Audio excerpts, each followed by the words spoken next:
This is Cy Harris with an important announcement about Sherlock Holmes. Commencing Monday, January 3rd, and each Monday thereafter, the adventures of Sherlock Holmes will be heard at a new time over most of these mutual stations. Consult your local papers or mutual station for the time of the broadcast.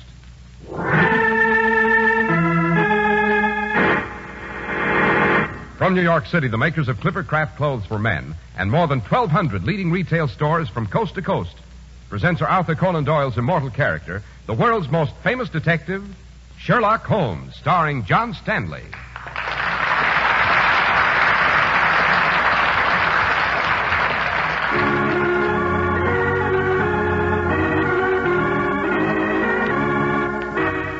This week's story, The Adventure of the Blue Carbuncle. Just look at that precious stone, Watson. Yes, Holmes. Incredibly beautiful. So pure. So brilliant. Quite. But behind the beauty there is evil, Watson. This carbuncle was found in southern China, and... Why do they call this stone a carbuncle, Holmes? Isn't a carbuncle ruby red? Indeed it is. But this is blue, and the rarity of it has given it a sinister history. For the sake of it, there have been several robberies, an acid throwing, a suicide, and 2 murders.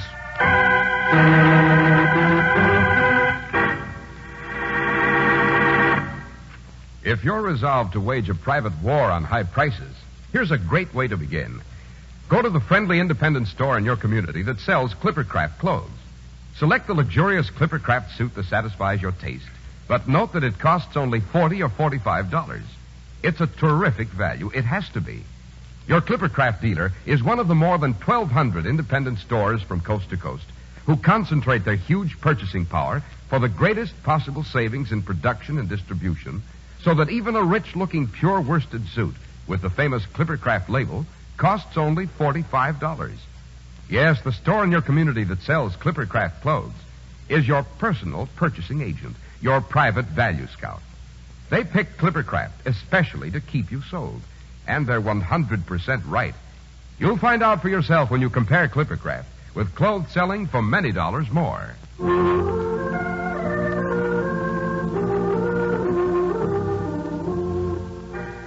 Well, Dr. Watson, since we're all in a holiday mood, I'd guess that you've deliberately selected the adventure of the Blue Carbuncle for this Christmas season.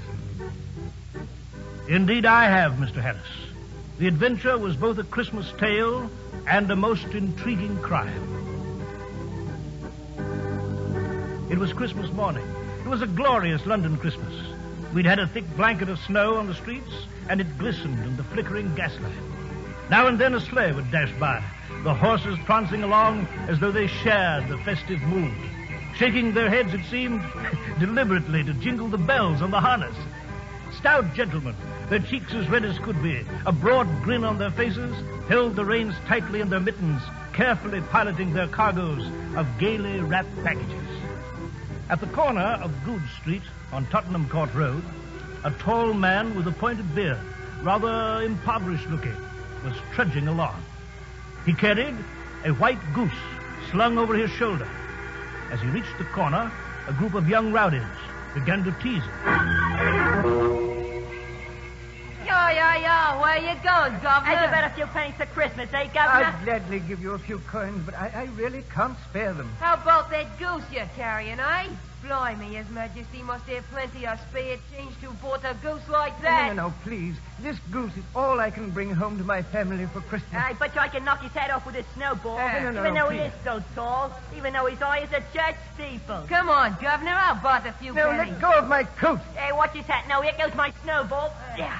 Oh, my hat. Oh, good boy, you've knocked it off. Why, you ragamuffins. If you won't behave, I'll take this walking stick of mine and Get have away, at boys. you. He's swinging, There he's you- swinging now. Oh, he missed. I'll Throw catch it you, up you with the I will. stick. You leave that poor chap alone. Fine way to get him Christmas time. Now be off with you, be off. Thank you, sir. Thank you. Not at all. My name is Peterson.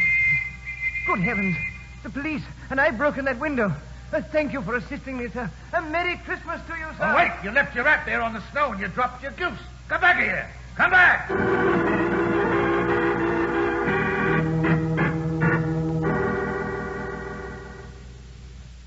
so, my dear Watson, Peterson was left the victor in the Battle of Tottenham Court Road, with the stranger's battered hat and his Christmas goose. What did he do with the spoils, Holmes? He brought them here to Baker Street, knowing that even the smallest problems are of interest to me. Why didn't he return the hat and the bird to the chap who owned them? My dear fellow, there lies the problem.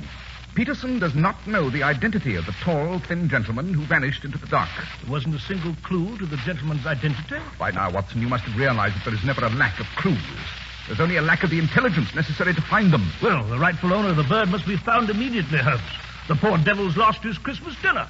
Christmas poppycock. What clues did you find? A small card was tied to the bird's left leg. The card read, "For Mrs. Henry Baker." Upon the lining of the hat, which I have here in my hand, you'll notice the initials HB. But as there are some thousands of Bakers, it's not easy to restore lost property to any one of them. And where is the Christmas goose? By now, I should say it's fulfilling the ultimate destiny of every plump goose.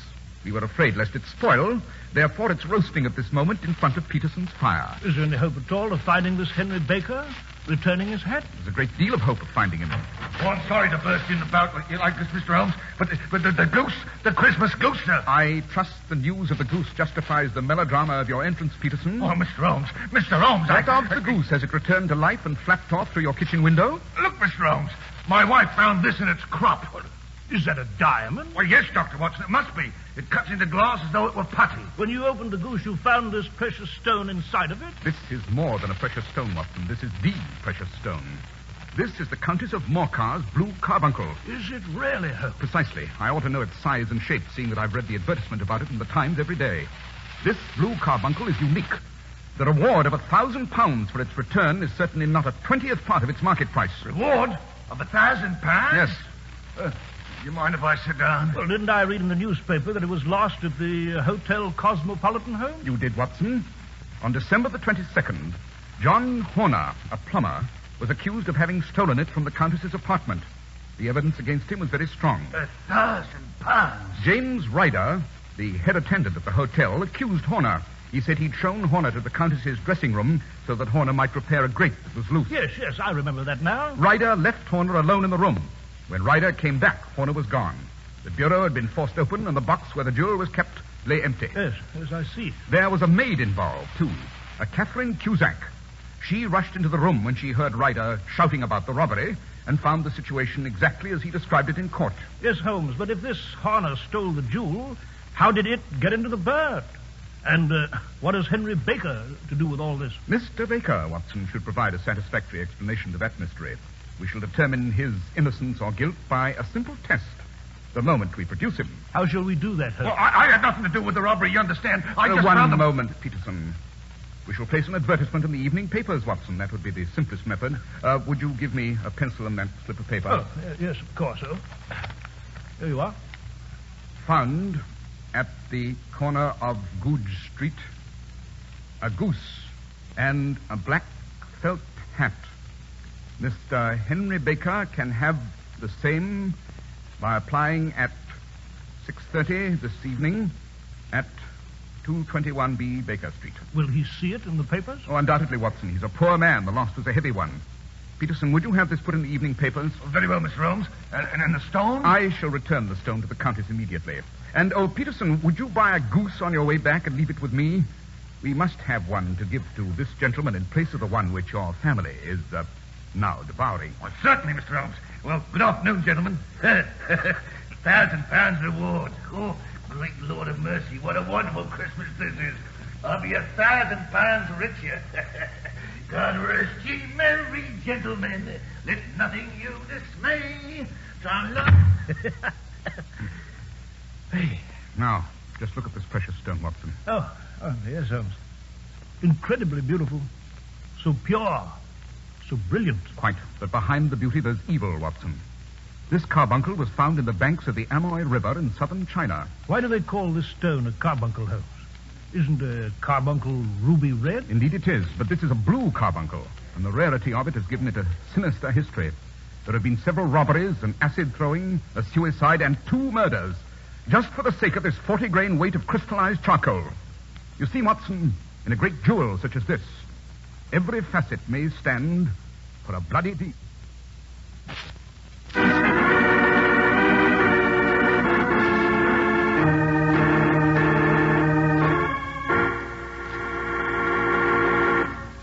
if you were shopping for the finest silver, you would naturally look for the sterling mark. Similarly, you want assurance of quality and value when you shop for clothes. When you buy Clippercraft, you get double assurance. The name of the store plus the Clippercraft label. Now, that's your proof that you're getting one of America's greatest values. You see, the Clippercraft label is the symbol of a remarkable plan that concentrates the immense purchasing power of more than 1,200 fine independent stores from coast to coast. The savings on production and distribution go straight into your pocket. Now, that's why your truly expensive-looking Clippercraft topcoat or overcoat is only $40 to $47.50. And that's why millions of men cheer the incredibly modest prices of Clippercraft's new zipper-lining topcoats. That's why men who know insist on Clippercraft clothes bearing the Clippercraft label. So be sure to visit the Clippercraft store in your city. And remember, that's one of the more than 1,200 leading retail stores across the nation where courtesy and friendly service are always yours. The store that is proud to add its fine name to that of Clippercraft clothes in the label of your suit, topcoat, and overcoat. And remember also, not every pattern is always available in your size. But keep trying. It will pay you to wait for Clippercraft clothes bearing the Clippercraft label.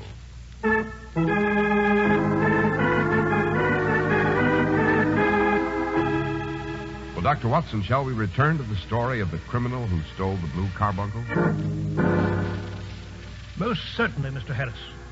I returned to Holmes's room later that evening to find Holmes with Mr. Henry Baker, the gentleman who'd lost his hat and his Christmas goose, who had appeared in response to the advertisement. About your bird, Mr. Baker. We were compelled to eat it. You've eaten my bird? Yes, it would have been of no use to anyone had we not done so. I presume this other goose upon the sideboard will answer your purpose equally well? Yes, I believe it will. We still have the feathers, the legs, the crop, and so on of your original bird. If you wish to have them, would they be of use to you, Mr. Baker? No, none whatsoever. You seem hesitant, sir, doubtful. I'm just moved by your kindness, gentlemen.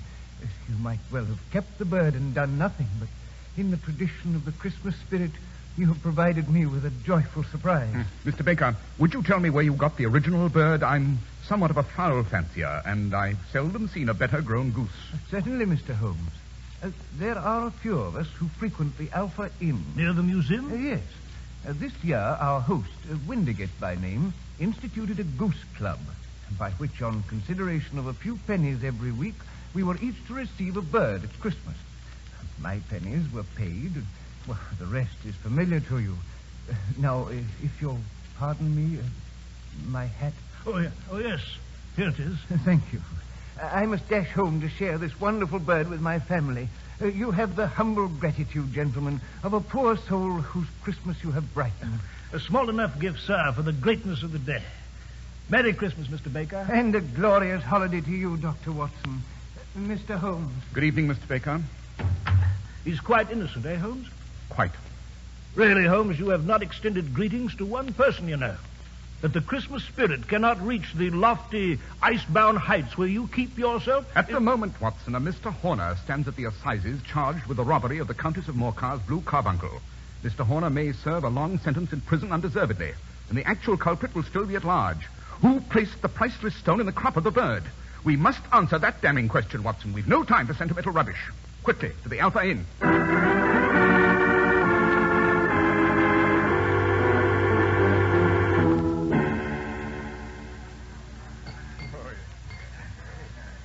There's the landlord of this inn at the bar, Holmes. A red-faced chap in the white apron. Name's Windigate. Mr. Windigate. Well, what did it be? 2 glasses of beer, please. 2 glasses of beer it is. Your beer should be excellent, if it's as good as your geese.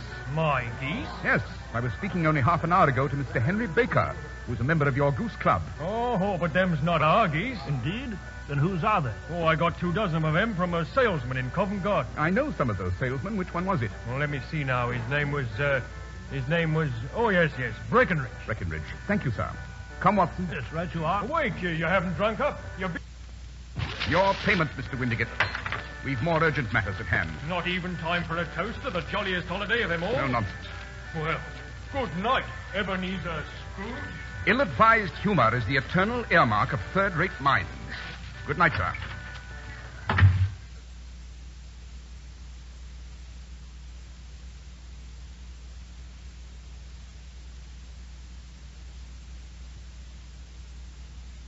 By Jove, Holmes, even old Windigott's caught the spirit of the day. I must say, Holmes, for you to regard this beautiful legend of St. Nicholas, and the one day we may all walk this earth with a carefree and childish heart, to regard it as sentimental rubbish, it's inexcusable, Holmes. To my mind, Watson, there's but one inexcusable act: the failure of the human mind to solve a problem, especially a problem in crime. You must fetch a cab and race to Covent Garden Market. This salesman, this Breckenridge, he holds the solution to the riddle of the stolen jewel.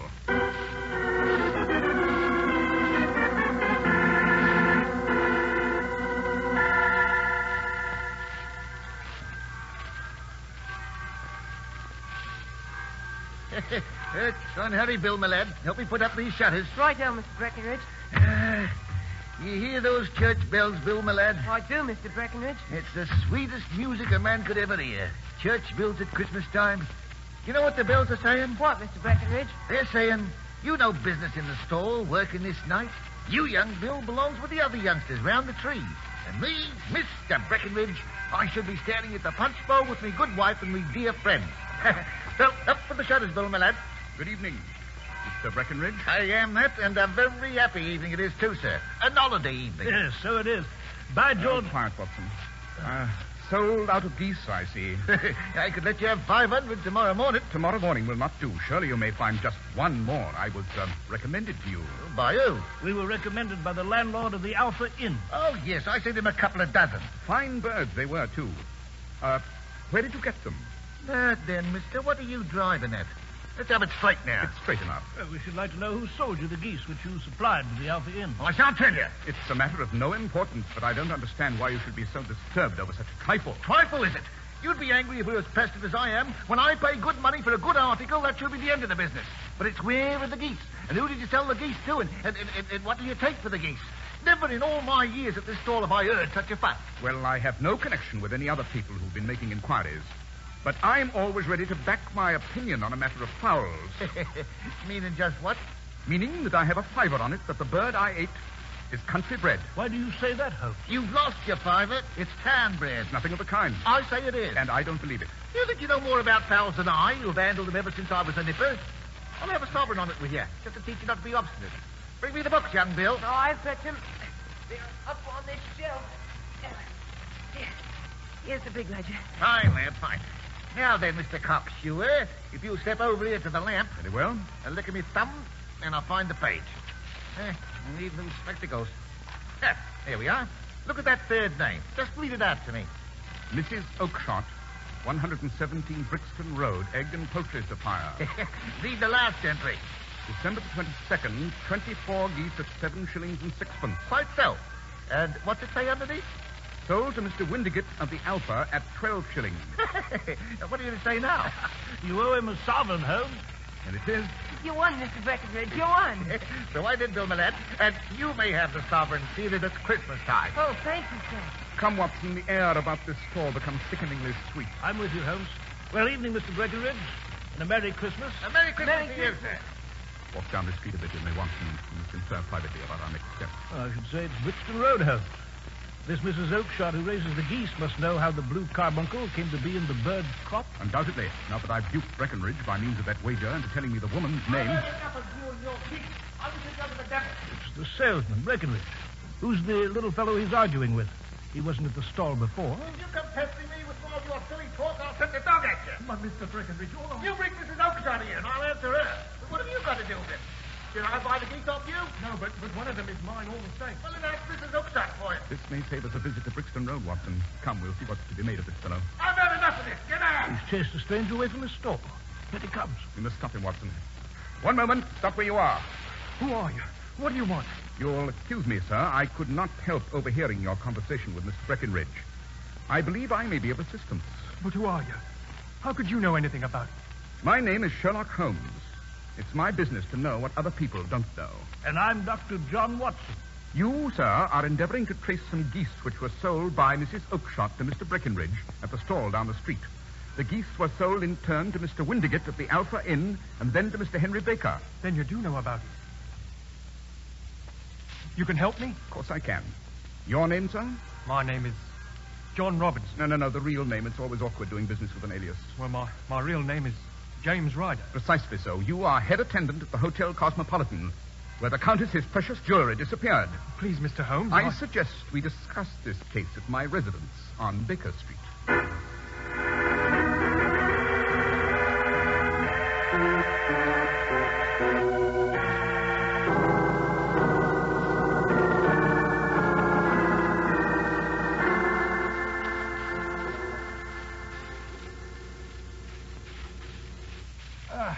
This is more like it.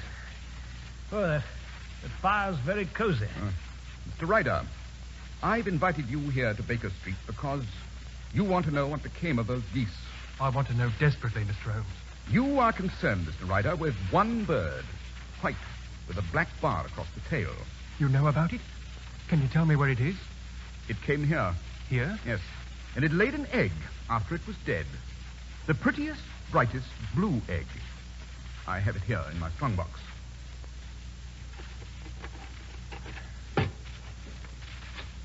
There it is. The Countess of Morcar's blue carbuncle.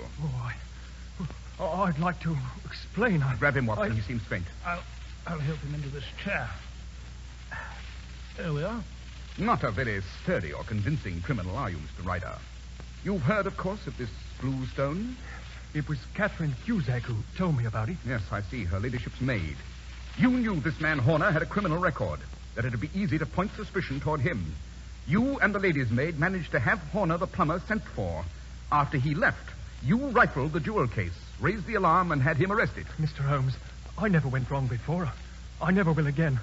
Don't bring this into court. It's all very well to be contrite now, Mr. Ryder. But you thought little enough of poor Horner in the dock for a crime of which he knew nothing. I'll leave the country, Mr. Holmes. The charge against him will break down. We still haven't had an account of how the precious stone got into the goose's crop, Holmes. Yes, Watson. Well, Mr. Ryder, you begged forgiveness, but you do not explain very much. Yes, I'll tell you. After I'd taken the stone, I knew there was no place about the hotel where it would be safe, so I've a friend, Maudsley by name. He served time in Pentonville. He knows the ways of thieves, and I counted upon Maudsley to help me turn the stone into money. I ran to my sister's house, Mrs. Oakshott on Brixton Road. Yes, I presume that while you're there, it occurred to you to hide the priceless gem in the crop of one of her geese, which were probably waddling in her backyard when you arrived. Just so, Mr. Holmes. She promised to give me one of the birds for the holidays, and I selected one, white, with a barred tail. I forced the jewel down its throat. Then my sister came out of the house. She told me to select a goose. Well, there was great numbers of them in the yard, and I pointed to what I thought was the proper bird, white with a barred tail. I carried the goose to Maudsley. And when you opened its crop, you suddenly realized there was more than one goose that was white with a barred tail. I was frantic, Mr. Holmes. I discovered the goose had been sold to Breckenridge at Covent Garden. I ran to his stall. That's where you found me. Now I'm a branded thief. Oh, miserable creature, Holmes. Oh, I yielded to a moment's temptation. Don't turn me into Scotland Yard. I'll do whatever you ask. I'll make amends somehow. You know, Holmes, if Ryder here doesn't appear in court, the case against Horner will collapse. That's fair enough, isn't it, Holmes? Send Ryder to jail now, and you may make him a jailbird for life. You may be commuting a felony, but you'll save this man's soul. Must you turn him over to the yard? Well, Holmes? What do you say, Mr. Holmes? What do you say? Get out, Mr. Ryder. What? No more words. Get out. Oh, God bless you, sir. God bless you. You've astonished me, Holmes. Well, Watson, this is the season of forgiveness, isn't it? Yes, of course it is, but, you know, I thought you'd quite forgotten that, Holmes. I thought you'd no use at all for Christmas. I thought landlord Windigate was quite right in calling you Ebenezer Scrooge. Even old Scrooge had a change of heart, didn't he? Yes, so he did, Holmes, so he did. Well, shall we drink to it? Shall we drink to John Ryder, landlord Windigate, Breckenridge the shopkeeper, and Little Bill? To them, and with all my heart, to you, Holmes. Merry Christmas. I join you in the toast, my dear Watson. A very Merry Christmas indeed.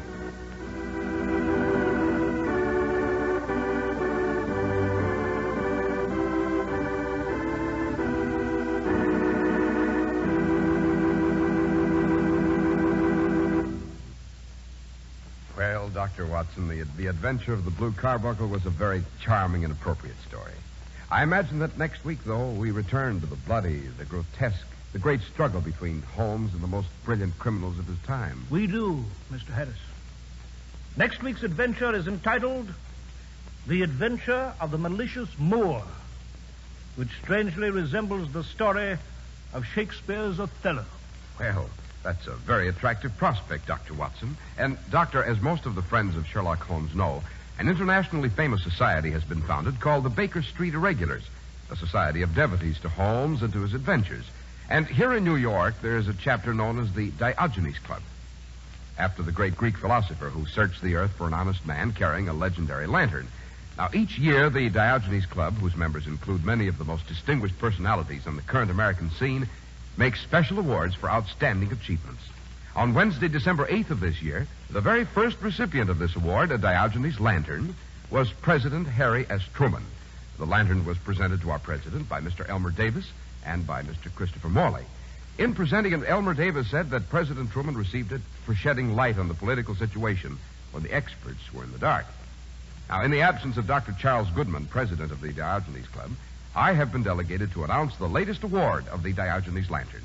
Following the award to President Truman, the makers of Clippercraft clothes and all of us associated with the production of the adventures of Sherlock Holmes for radio are proud to announce the award of a Diogenes Lantern for his brilliant portrayal of Holmes on the air to the eminent actor who plays the role on this program, the first citizen to receive the award after President Truman, Mr. John Stanley. Ladies and gentlemen, Mr. Stanley. Thank you, Mr. Harris, for representing Dr. Goodman and his associates. It goes without saying that I am deeply honored to receive this second Diogenes lantern, and humble that I should be so singled out. I may say that I'm doubly humble in my approach to the portrayal of the great detective Sherlock Holmes. Again, thank you very much, and Happy New Year.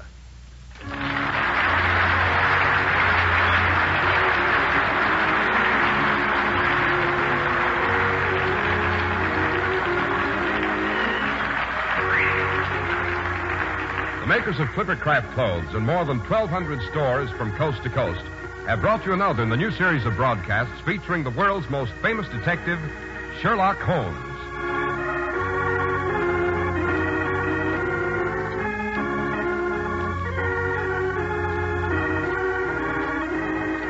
Our stories are based upon the character Sherlock Holmes, created by Sir Arthur Conan Doyle, and the program is produced and directed by Basil Loughlin. Sherlock Holmes is played by John Stanley, Dr. Watson by George Spelvin. This week's story was written by Howard Merrill with special music by Albert Furman.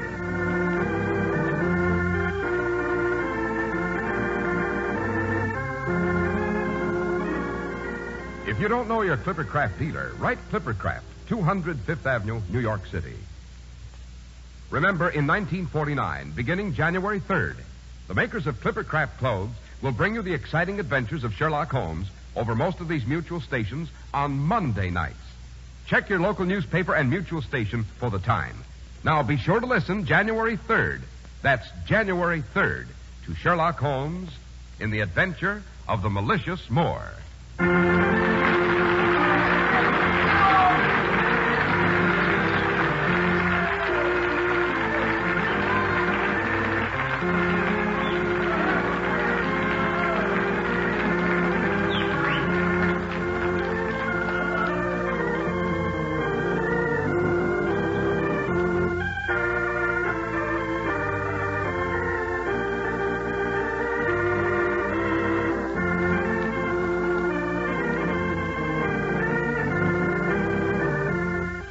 This is Cy Harris speaking for Clippercraft Clothes and wishing all of you a Happy New Year. This is the Mutual Broadcasting System.